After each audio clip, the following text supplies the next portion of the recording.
The day everything changed. Started like any other. Fluorescent lights buzzing. Machines whining in the background. The smell of metal, oil, and exhaustion.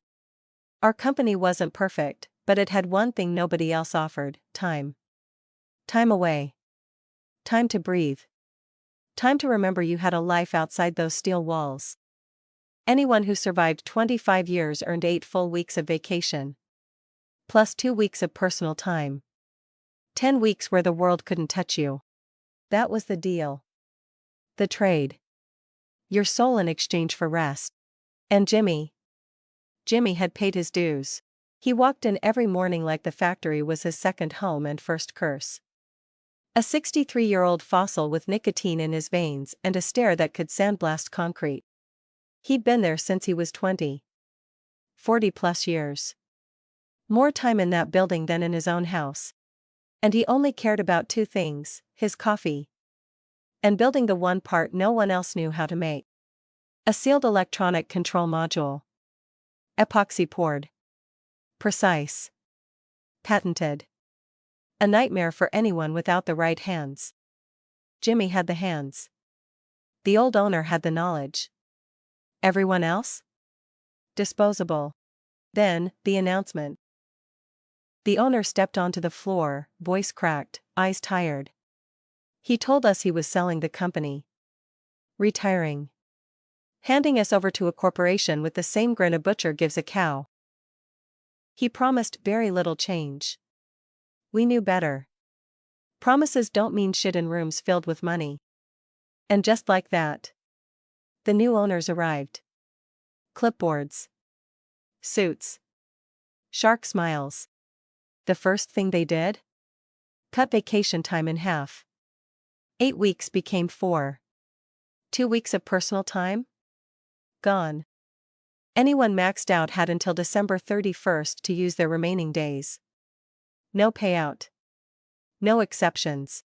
Then they marched into the office. And cleaned house. Anyone close to retirement. Gone. Including Jimmy's backup. The only other man alive who could build that damn part.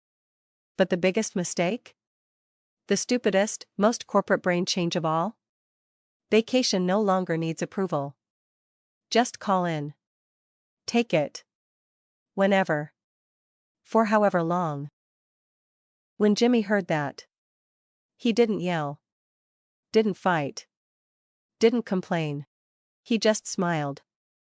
A slow, evil, knowing smile. Something in the room went cold. 'Cause even before he opened his mouth, we all knew someone had just made a catastrophic mistake. The new corporate overlords didn't waste time. They hired a new kid, fresh out of trade school, shiny boots, clean gloves. And told Jimmy to train him. Everyone knew what that meant. They weren't hiding it. They wanted a replacement. A cheaper one. They truly believed they could phase out a man who'd been building that part longer than the new kid had been alive. Corporate arrogance is a disease. On the kid's first day, we all waited for Jimmy at the clock-in station. But the time kept ticking. 7 o'clock, 7:05. 7:10. No Jimmy. At 7:15 sharp, our supervisor's phone buzzed. He answered. And his face drained to pale marble. Jimmy had called in. Not sick. Not late. He simply said, "I'm taking all my PTO. Starting today." 10 weeks. Gone. Vanished like smoke. The factory floor froze. Machines kept running, but people didn't. Every single one of us knew the truth: they had just fired the only lifeline keeping this place from drowning. Management tried to stay confident. We have backstock. We'll be fine. We have time to train the new guy. But backstock runs out. Skill does not magically appear. Meanwhile, while they panicked, Jimmy lived his best damn life. He traveled. He slept. He drank. He applied for jobs. Found one. Started before his PTO even ended. Didn't tell a soul until much later. Weeks bled into each other. The backstock shrank. Supervisors paced the floors like anxious ghosts. The new kid tried. He practiced until his hands blistered. But he couldn't replicate the part.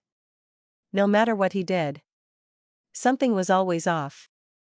There are skills you can't buy. Only earn. Over decades. By week 9, the panic was visible. Upper management had meetings every day. Voices raised. Doors slammed. And then, the calendar turned to Jimmy's return date. We waited. And waited. And waited. Jimmy's 10-week exile hit its final sunrise. Everyone expected him to Поїхали. begin, grumbling, cussing, coffee in hand. He didn't. Not at 6 a.m. Not at 7. Not even by lunch. Management started Класно. pacing. А тепер навпаки. You could smell the panic under their cheap cologne. Day 2 came. Nothing. No call. No text. Just silence, the kind that crawls under your skin.